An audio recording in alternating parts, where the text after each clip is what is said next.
हनुमंत जी महाराज की जय। गोस्वामी श्री तुलसीदास जी महाराज की जय। महाकवि महर्षि वाल्मीकि जी महाराज की जय। जय जय श्री सीताराम।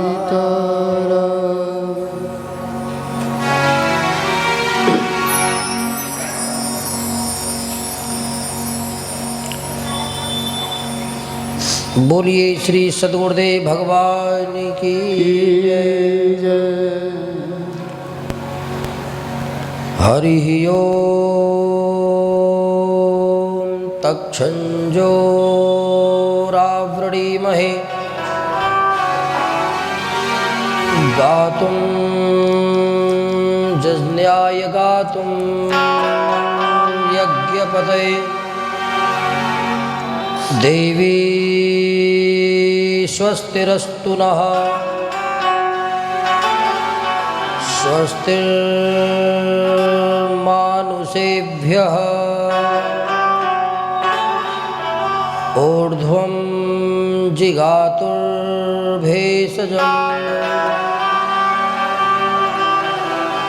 सन्नो अस्ति द्विपदे सं चतुष्पदेः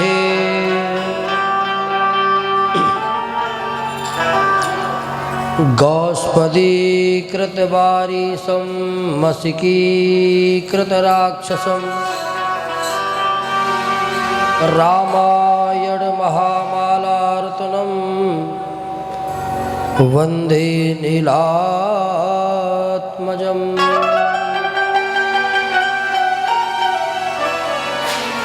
अंजनानन्दनं वीरं जानकी शोकनाशनं कपीशमक्षहन्तारं वन्दे लङ्काभयङ्करम्।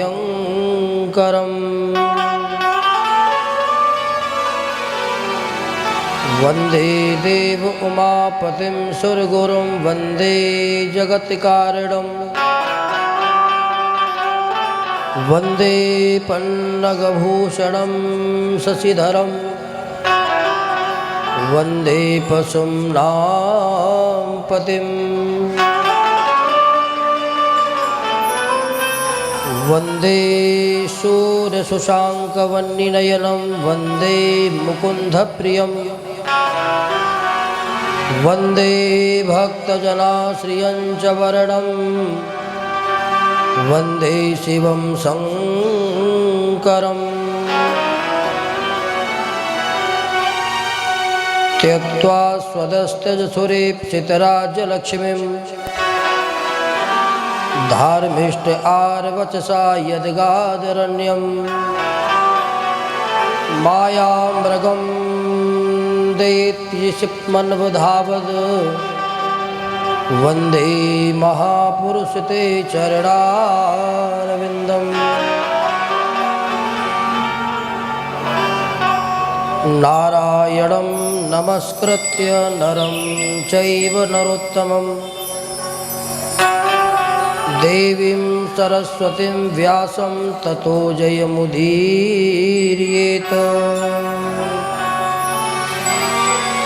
सीतानाथसमारम्भां श्रीरामानन्दार्यमध्यमाम् अस्मदाचार्यपर्यन्तां वन्दे श्रीगुरुपरम्पराम्। गौराङ्गमरसमयं नित्यं रसाचार्यं रसोत्सुकं श्रीश्यामसुन्दरदेवाख्यं सद्गुरुं प्रणमाम्यहम्।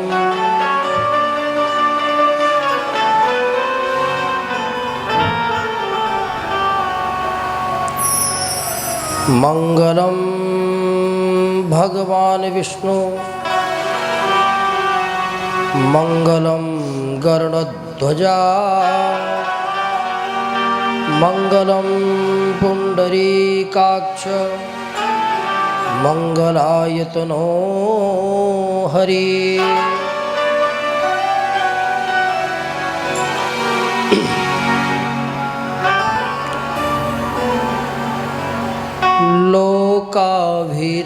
लोकाभिरामं रणरङ्गधीरं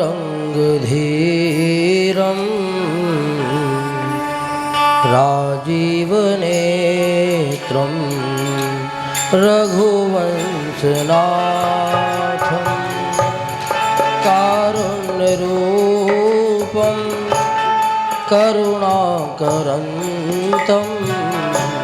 श्रीरामदूतं शरणं प्रपद्ये मनोजवं मारुततुल्यवेगं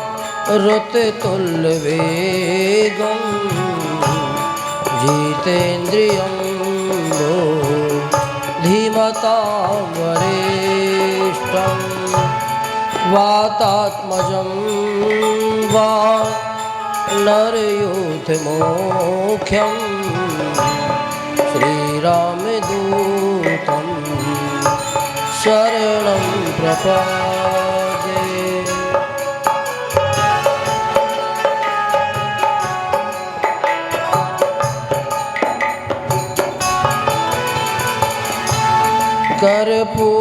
कर्पूरगौरं करुणावतारं संसारसारं भुजगेन्द्रहारं सदा वसन्तं हृदयारविन्दे भवं भवानी सहितं नमामि भवं भवानी सहितं नमामि भवं भवानी सहितं नमामि। पवन तनय संकट हरन मंगल मूर्ति रूप राम लखन सीता सहित हृदय वसौ सुरभूप। बोलिए पवन सुत्र हनुमान जी महाराज की जय हो। जय जय श्री सीताराम।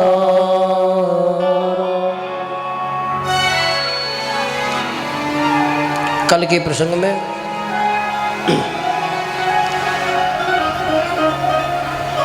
मैंने निवेदन किया था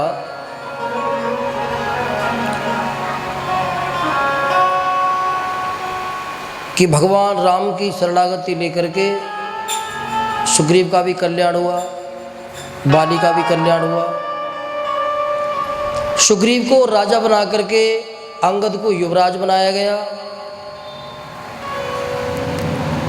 और अनंत बलवंत श्री हनुमंत जी महाराज के ऊपर भगवान ने कृपा की और भगवान की आज्ञा लेकर के हनुमान जी महाराज 100 योजन के विस्तारित बाण समुद्र को पार करके लंका पहुंचे।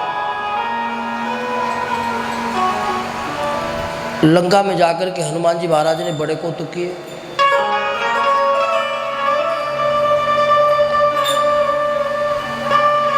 रावण के पुत्र अक्षय कुमार को मार डाला महाराज। रावण को खूब समझाया। देखो मैंने बताया था कि हनुमान गुरु है और लक्ष्मण जी जो हैं वो जीवाचार्य है।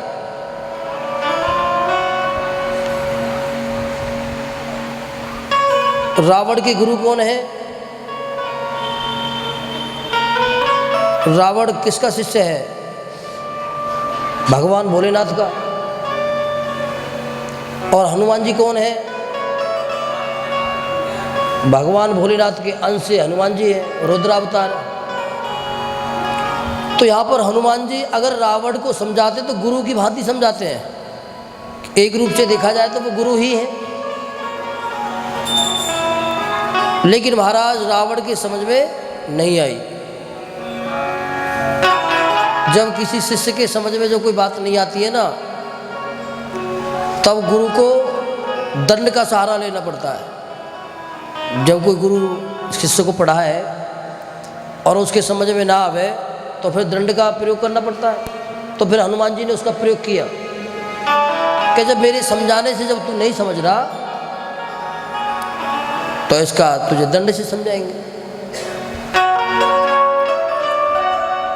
खूब समझाया लेकिन नहीं माना महाराज।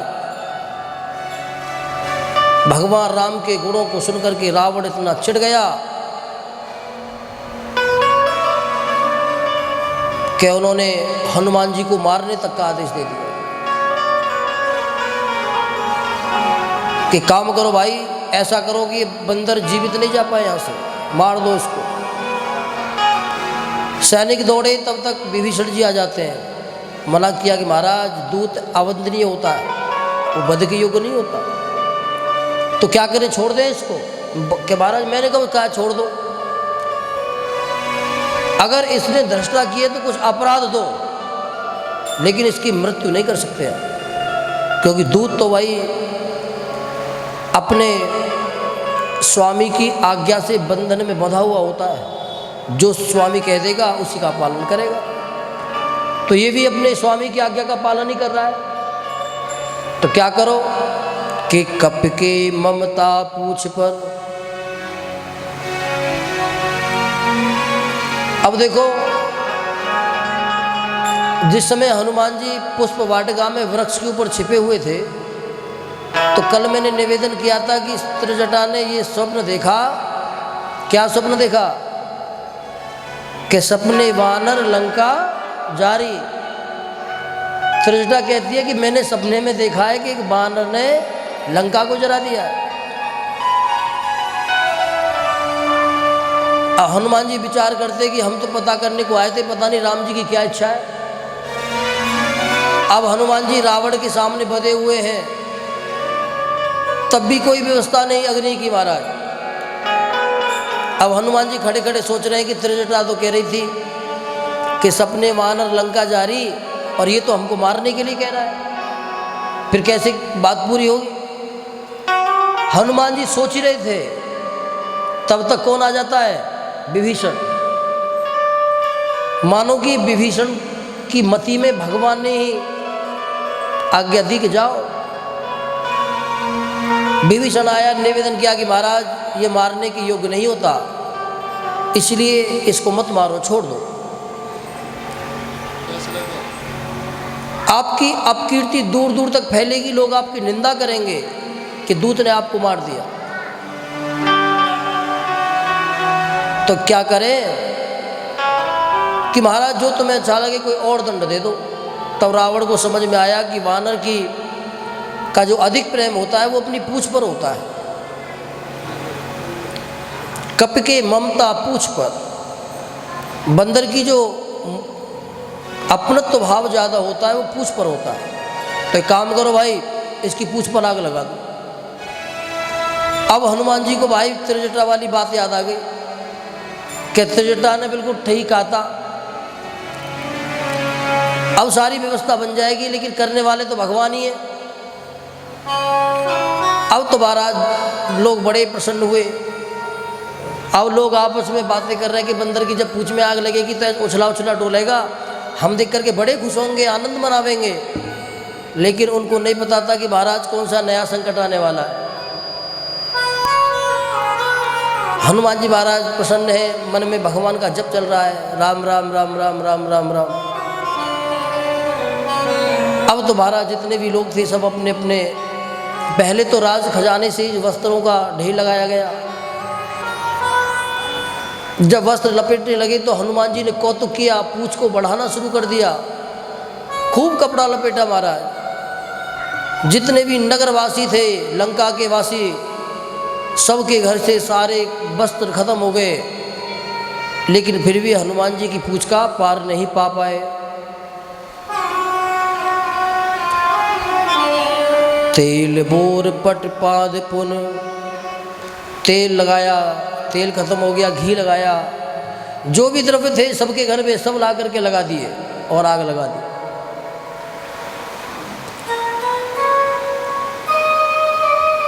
हरि प्रेरित ते ही चले मरुत 49।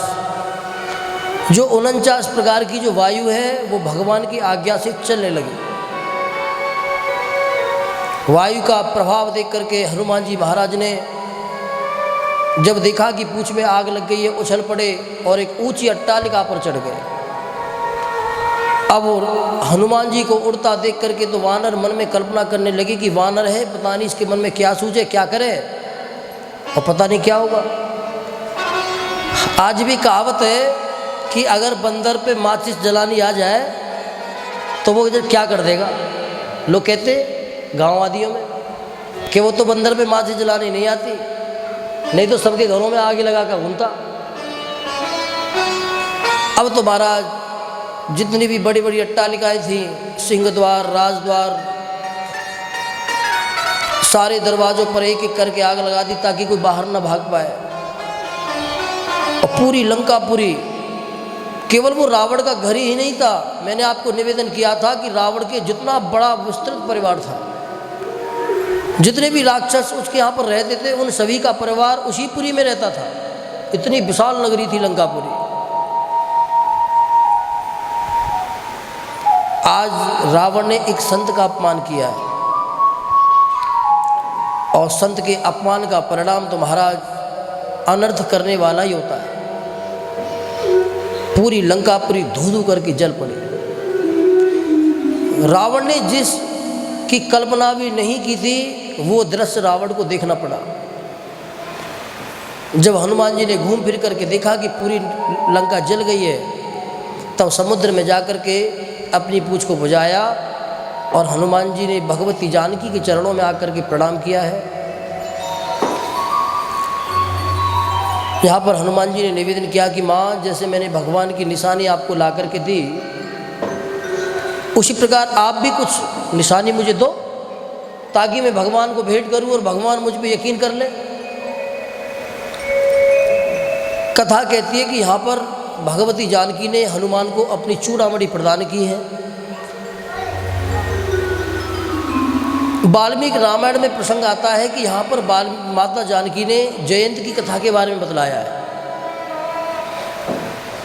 जयंत की कथा का जो विधान है वो वाल्मीकि रामायण में यहाँ पर बतलाया है। और माता जानकी कहती है कि जब तुम इस कथा को उनको बताओगे तब वो समझ जाएंगे, क्योंकि ये दृश्य केवल हमें ही पता है, लक्ष्मण को भी नहीं पता। माता जानकी की आज्ञा को लेकर के हनुमान जी महाराज गए हैं।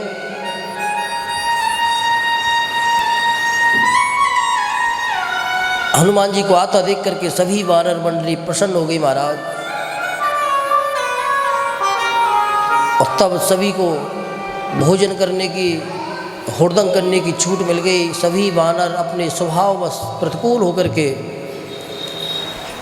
बड़े सुंदर सुंदर फलों के बगीचों में घुस घुस करके अपने मनपसंद फल खाते हैं, वृक्षों को उखाड़ते हैं, मालियों को मारते हैं और ऐसा उद्दंडता करते करते सुग्रीव महाराज की शरण में पहुंच जाते हैं।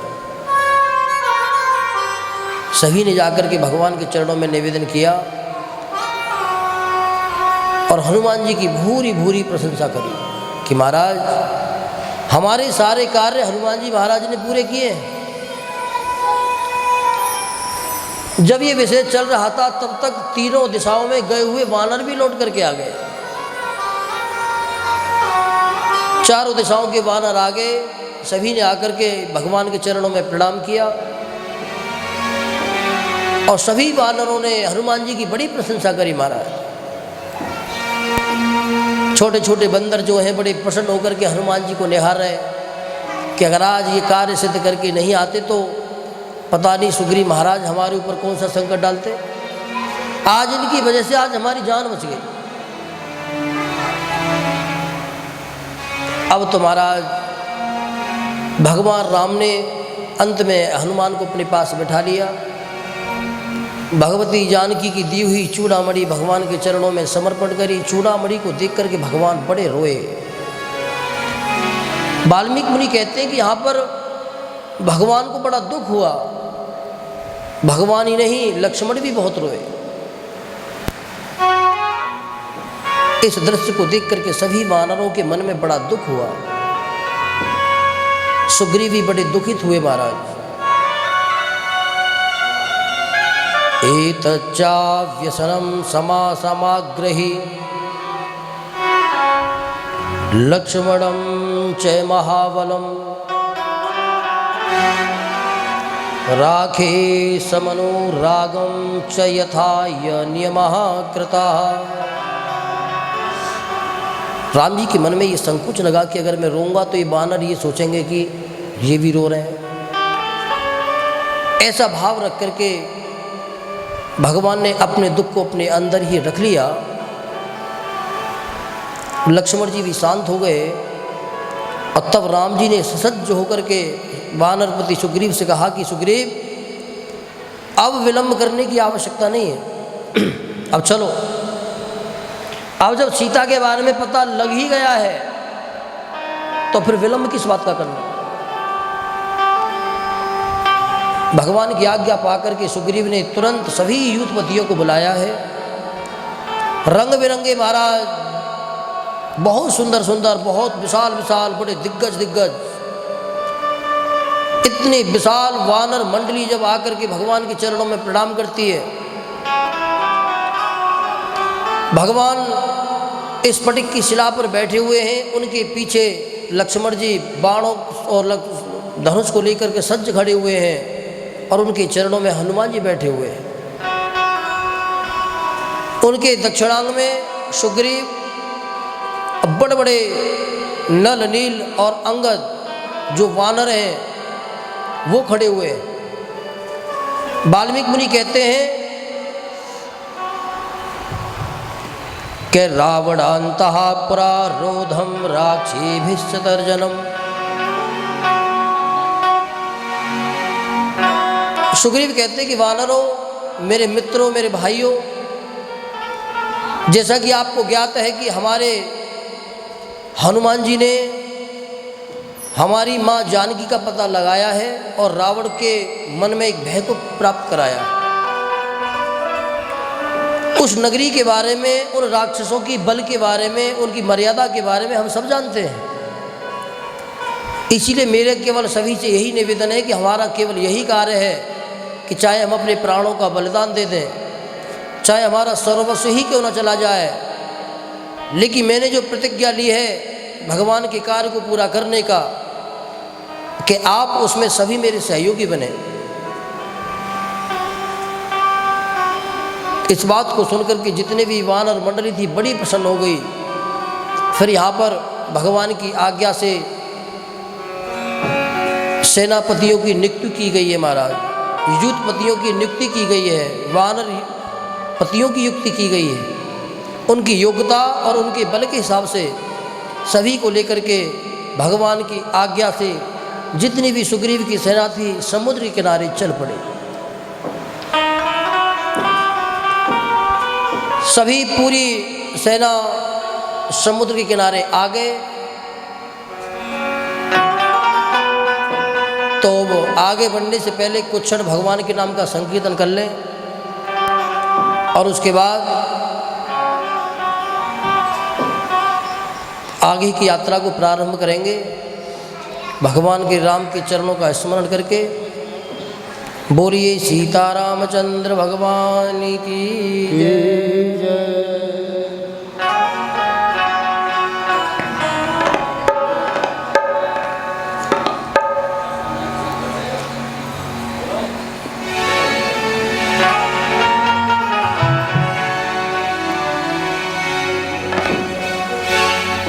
बोलिए हनुमान जी महाराज की जय हो। दुनिया में देव हजारों हैं, बजरंग बली का क्या कहना। हर दुनिया